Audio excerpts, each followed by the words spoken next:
sebentar ya. Desi ambil air minum dulu buat Bapak. Di Dusun Gadingan, Wates Kulon Progo, adalah seorang gadis bernama Desi Sri Diantari yang sedang bersusah hati. Gadis berusia 22 tahun itu merawat ayahnya seorang diri yang sedang sakit keras tak terobati.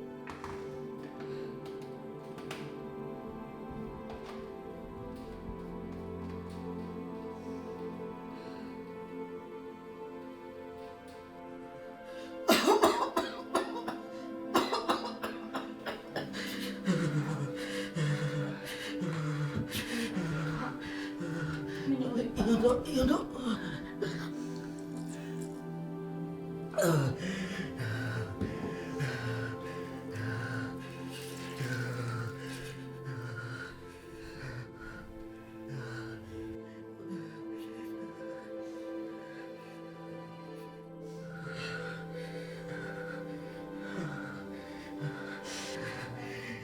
Dok, Bapak tolong belikan obat ya dok. Iya, Bapak udah Pak. gak tahan dok.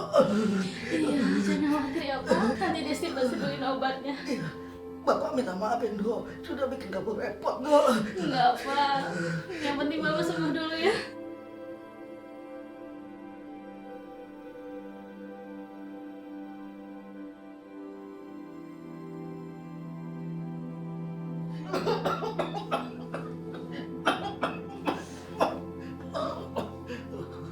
Ya udah Bapak istirahat dulu ya. Desi mau ganti air Bapak. Sebentar ya Pak ya.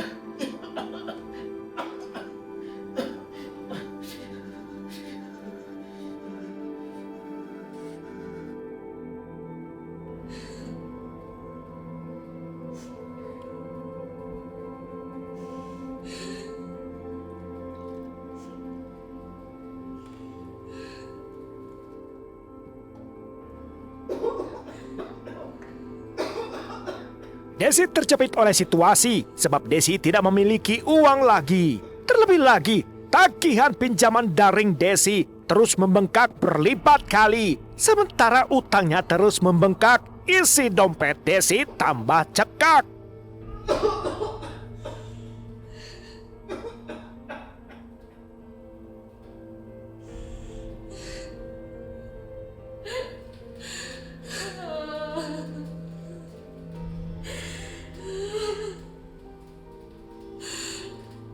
Aku harus gimana ya Gusti?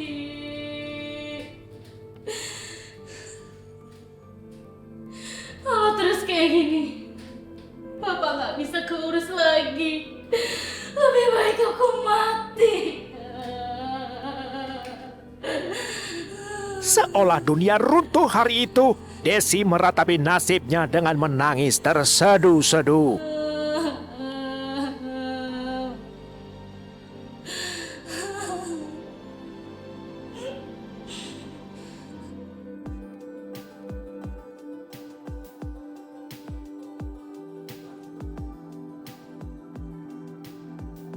Terus. Desi pun bergerilya mencari pinjaman dari teman-temannya. Dari sekian nama adalah Nurma Andika alias Dika yang mau memberikan pinjaman padanya sebesar 1,1 juta rupiah.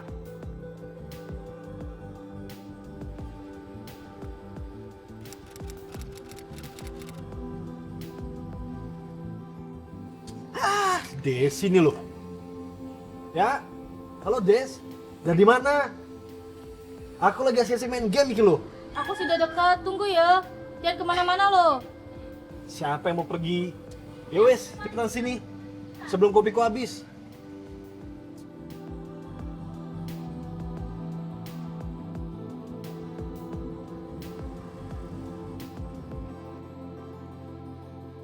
Dan tujuan Dika ingin bertemu Desi ialah ingin menagih utang pada Desi 1,1 juta rupiah yang belum tertagih.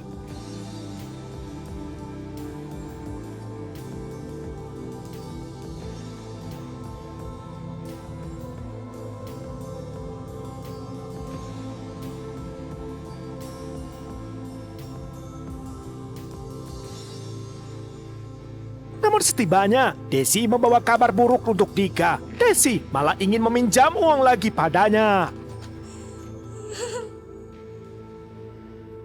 Kenapa kue? Datang nangis-nangis. Bapakku, Dik. Kenapa bapakmu? Terus duitku gimana? 1.150.000. Kamu nih cuma mikirin uang kamu aja. Nyawa bapakku gimana? Kamu gak punya hati ya? Bukan begitu toh. Aku peduli. Kita kan teman. Kalau kamu memang teman, bantu aku lagi.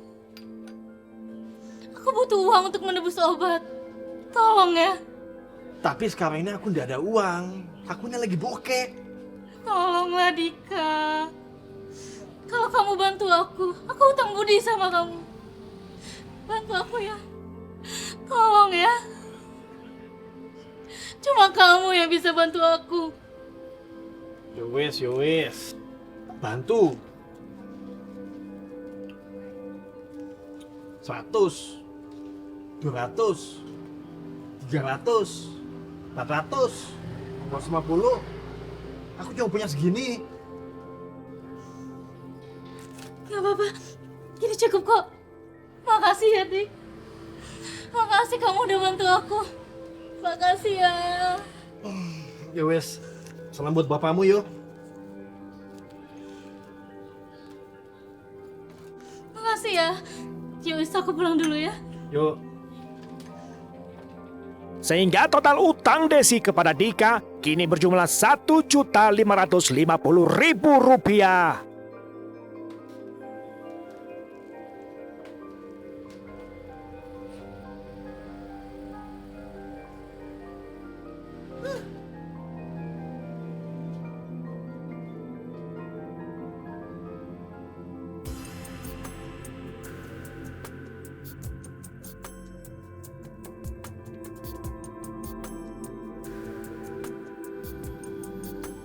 Sial.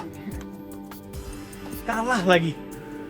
Seiring waktu berjalan, Desi malah ingkar melakukan pembayaran sehingga tunggakan utangnya macet selama berpekan-pekan. Sementara Dika terus menanggung kerugian. Mana duitku habis lagi. Oh iya. Si Desi kan masih punya hutang. Ini kalau nggak ditagih pasti nggak akan dibayar. Harus aku kejar.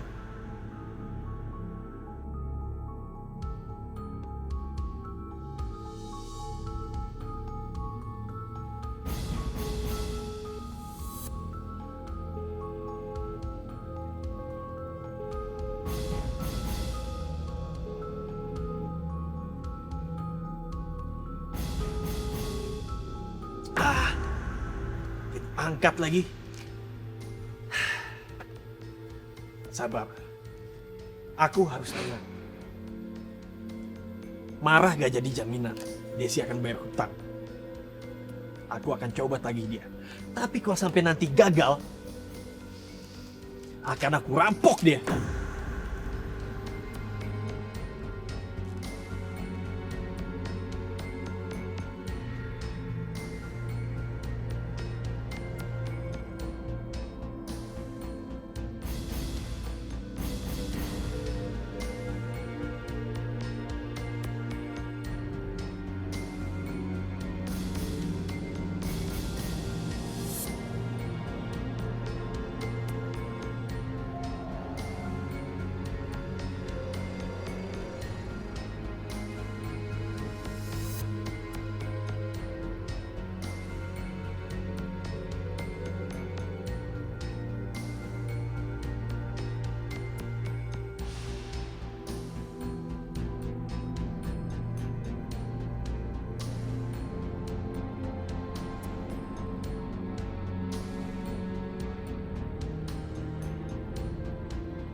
Selangkah lagi, Dika akhirnya bertemu Desi.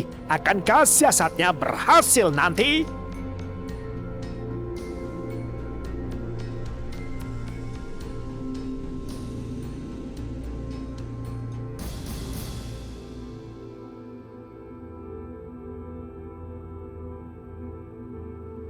Aduh.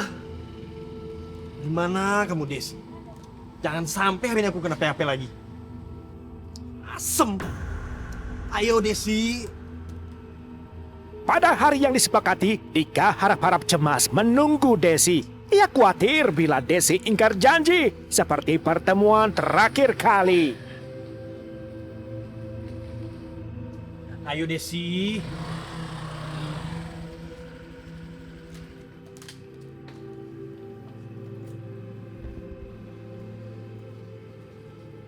Maaf, aku terlambat ya, Dik. Maaf, aku terlambat. Wis, gak apa-apa. Emang mesti banyak sabar ya kalau urusan sama kamu. Ya habis gimana? Kakakku, Mas Raka, datangnya terlambat. Ya aku kan gak bisa ninggalin bapakku sendirian di rumah tuh. Ya udah maaf ya. Alah, itu alasan kamu aja. Buktinya utangku 1.500.000 belum kamu bayar. Kok kamu malah ngehina gitu sih? Jangan mentang-mentang aku miskin dan kamu kaya ya.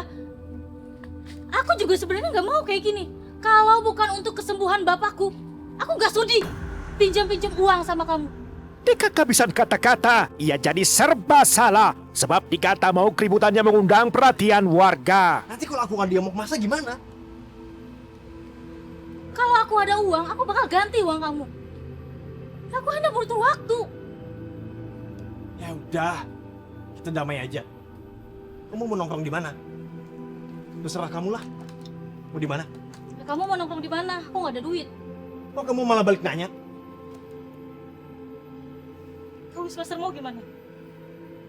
Ya udah kalau gitu. Dika gagal lagi, tak ada sepeser rupiah diberikan oleh Desi. Maka Dika berlanjut pada rencana kedua, yakni merampas harta benda Desi untuk dijualnya.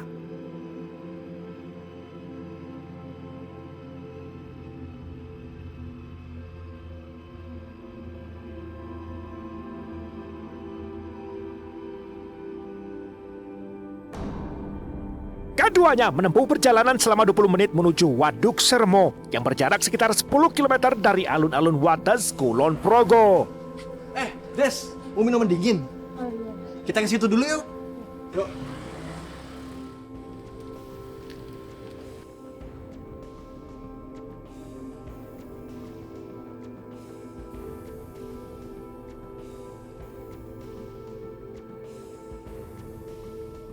Minuman dingin 2 yuk.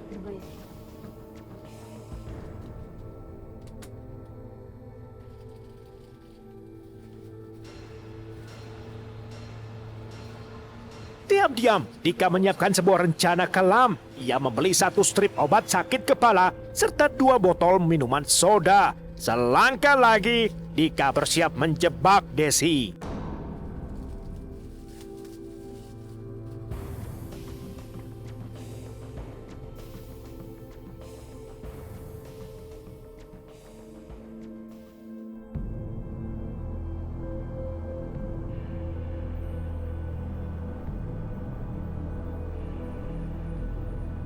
Setibanya di tempat wisata, Dika dan Desi tampak bergembira. Bahkan Dika menyewa sebuah kamar pula. Untuk sesaat saja, masalah utang 1,5 juta rupiah tak terlintas di benak mereka.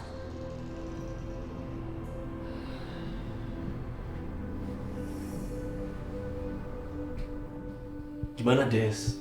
Kamu suka? Iya. Lebih rileks. Lupa. Kita ada minuman soda. Aku ambil di motor bentar ya. Iya.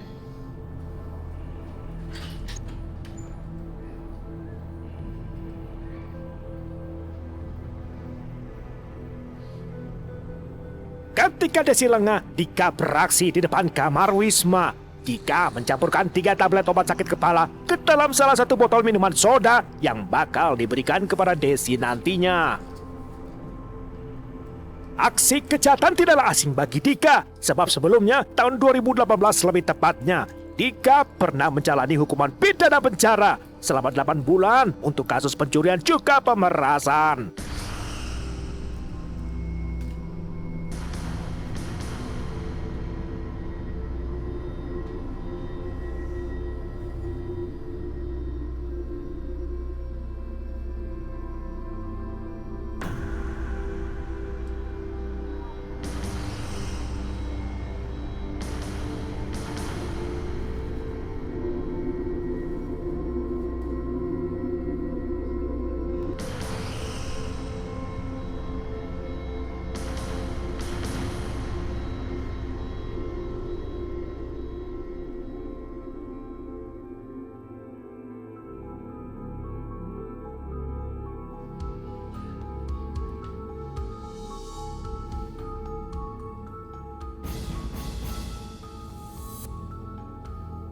Des, ngapain di dalam aja? Ayo, duduk di teras sambil minum soda.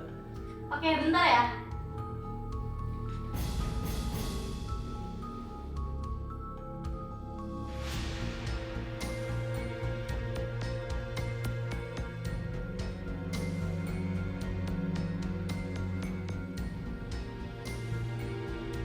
Ayo, Des.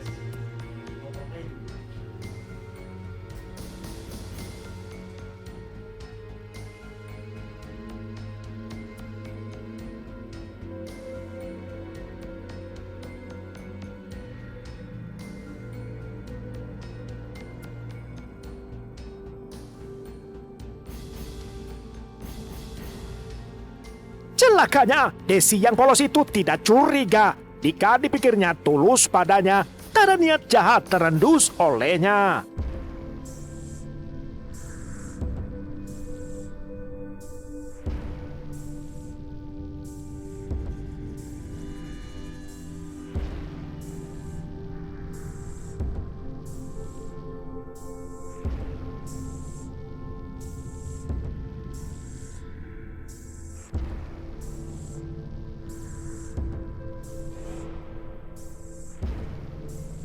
Lagi dong.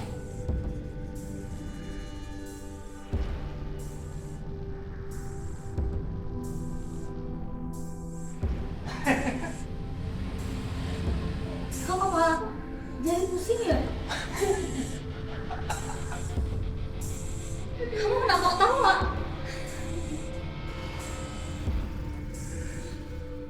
Kenapa, Des? Pusing?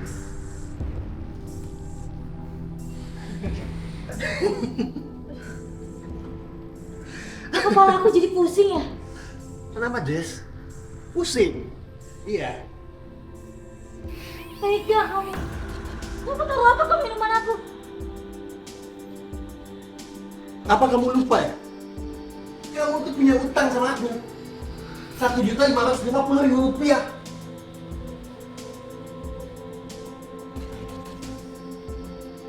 Dan sebagai gantinya, sepeda motor kamu aku jual untuk mengganti tunggakan kamu.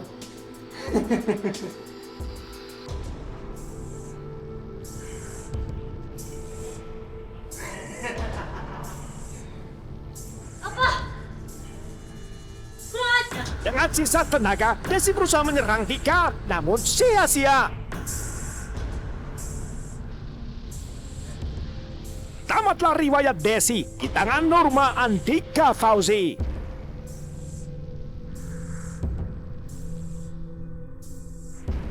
Untuk menuntaskan aksi, Dika langsung melucuti perhiasan lalu membawa kabur sepeda motor milik ayah Desi. Lantas kemudian Dika meninggalkan lokasi.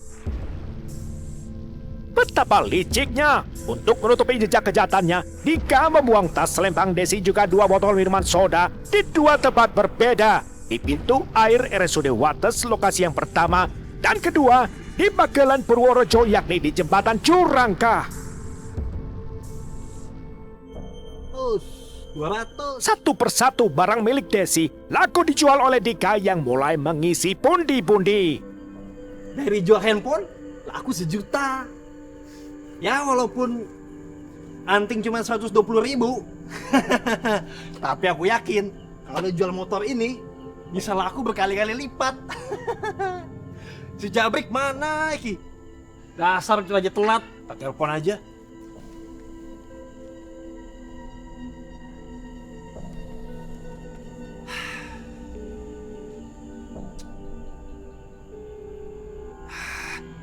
Gak diangkat-angkat. Capek.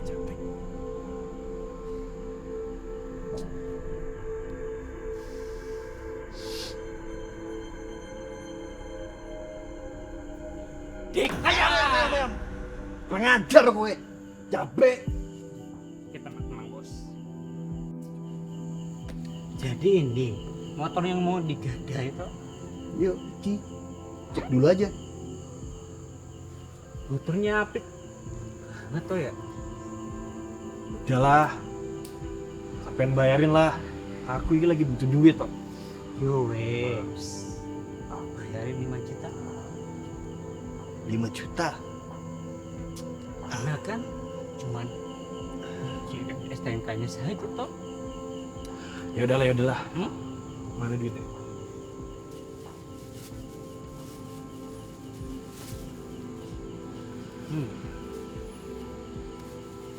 Cek.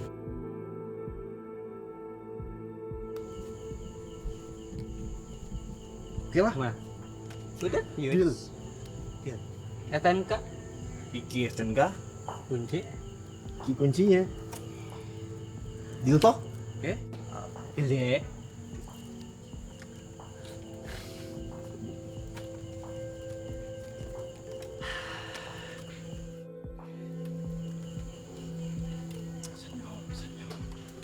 Wih, duluan ya. Yuk.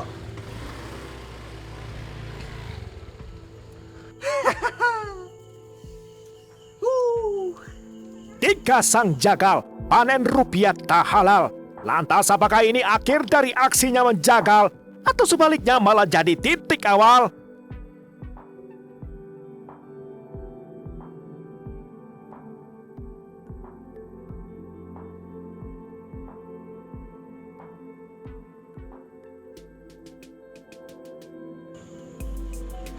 Mak.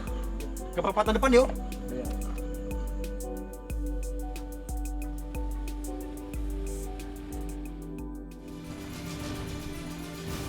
Jumat malam, tanggal 2 April 2021 pukul 8 malam. Dua pemancing tak sengaja menemukan sesosok mayat wanita tak dikenal di dalam bangunan dekat dermaga Serang dalam kondisi terkapar di tengah kegelapan.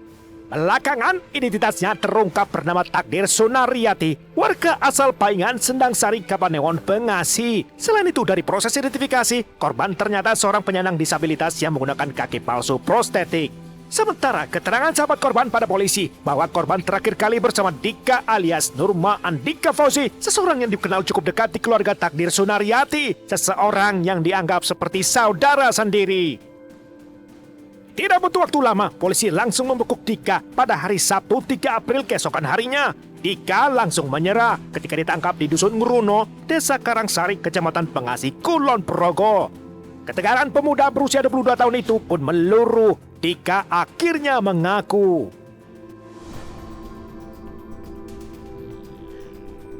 Memang saya pelakunya, Pak. Saya hilaf, Pak. Saya nggak berniat untuk membunuh dia, Pak. Lalu di mana sepeda motor korban sekarang? Ada sama saya, Pak. Nggak saya jual, Pak. Saya ngumpetin di parkiran Wates, Pak. Saya udah ngomong jujur, Pak. Ngomong yang benar. Jangan coba-coba bohong. Ceritakan semua. Atau kamu akan menyesal setelah kamu di penjara. Nganu, Pak. Pak. Nganu apa? Ngomong semua. Gak ada ragu-ragu.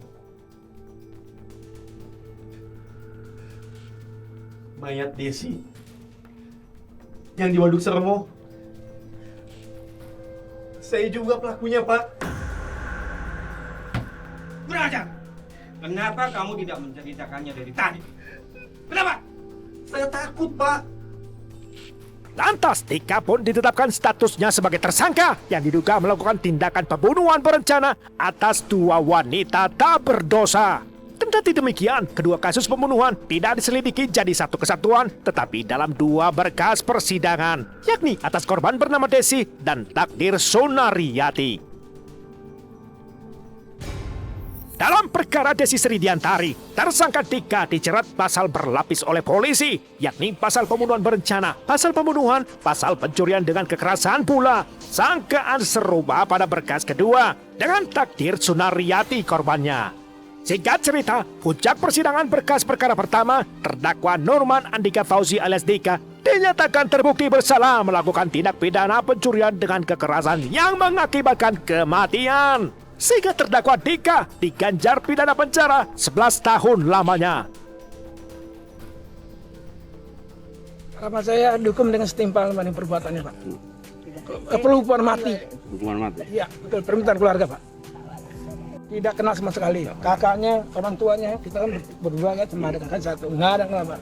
Ke rumah juga nggak pernah. Belum pernah main ke rumah. Belum pernah main ke rumah. Hanya cuma kenal dia.